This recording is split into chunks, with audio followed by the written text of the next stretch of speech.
mipuli na po, buman ato, mipuli kaniya si Pastor Roy. Si Pastor Roy Velasco, nakahukom nga mubiya sa Digos Grace Gospel, aron pa dumalaon ang Santa Cruz Grace Church, iatong tuig 2021.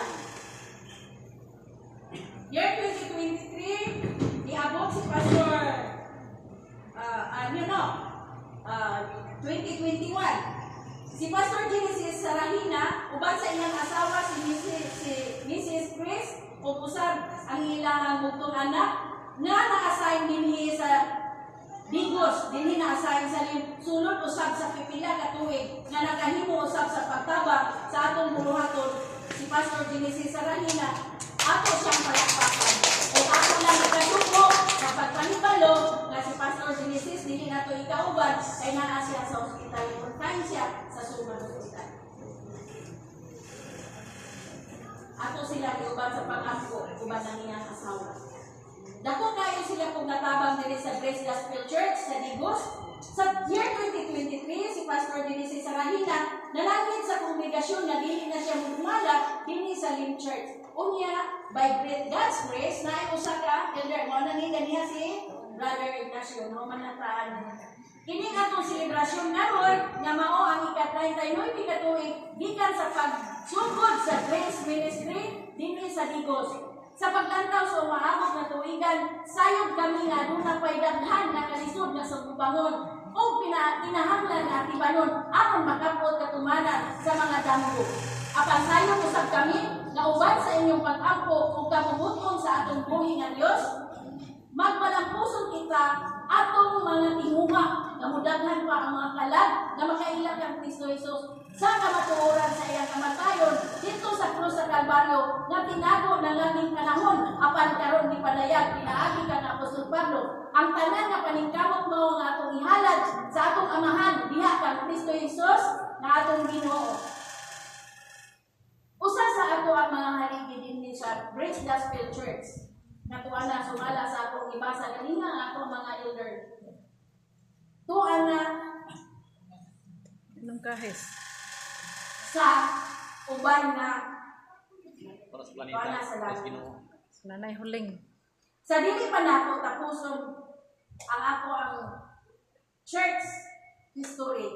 Kung doon na may mga nahinumduman ninyo diha nga wala na ko diri nasulti o doon naman ko'y takulang ato ng tabangan. Nung John. Ako sa gihatag ang mapasidungganon atong gihatag ang masidungganong palakpak na usab-usab sila nga kung nahimo diri sa Grace Gospel Church. Atong ihatag ang makusog na palakpak ni Kuya John Kay.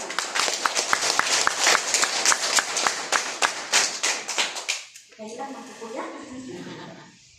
Si Kuya John, bisa na ulahi sa pag. Una pa na siya ni Pastor Sarahina.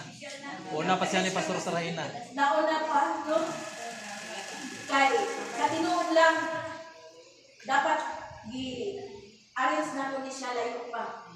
Daghan kay mga rason, hangtod gabi pa na ko siya na. Salamat sa pagtabang sa ato usap na pagpaningkamot na mabuo na to ang ato ang istorya sugilanon. Atong ihatag ang palakpak ni Mrs. Lisigoros Ligaspi.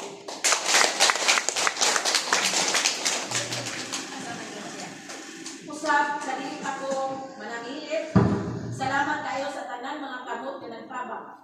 Nagikan pa sa sinugdanan. Sa sige balin-balin hangtod kita nahimutan na dinhi.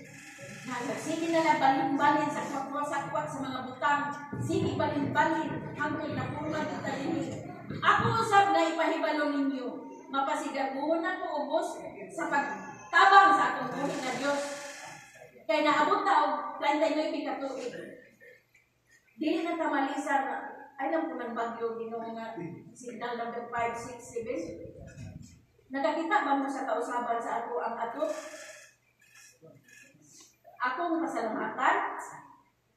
Usa sa nagpasilugdan ni naaman din si Pastor Isidas, malang nila po.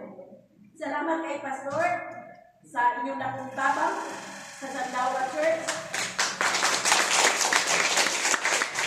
Hindi mo na ito ika-39 tuig 50,000 ang ilaan para sa Digos na ilang itabang nga mailisan na natong ato.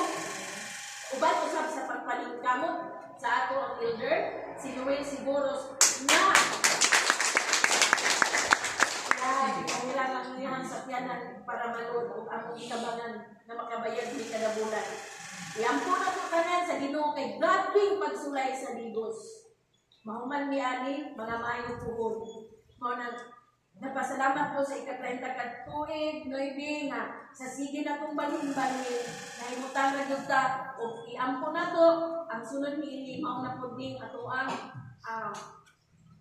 isang. Salamat kaayo sa Santawa Church. Salamat sa mga pag-ampo sa tanan, sa mga kasigpit na kasimbahan. Salamat kaayo sa inyong dakong tinunga pagtabang para mapadayon ang ato panatiusan. Kung malipay kong tanan, sa dili pagday ko mananghid, ang usa sa nahimong inahan dato diri sa lim, si Nanay Huling. Pila na ka-adlaw ikan karon ni panaw na siya. Usa siya sa ilan na mo diri sa Digos Church nga siya ang nanay na nanay. Kung ang nanay suga sa panimalay, kung sa may kinadat ang suga na akong panimuna itawag ni nanay, siguro may theory na ako baylain. Si nanay yun ang usapod sa dako kayo natabang ang pamilyang Byron. Palakpakan na to. Kung tanong ko o inubanan na kanatong tanan ani ang karon nga bisan pa man sa pagsulay, linog, COVID, sa tanang pagsulay.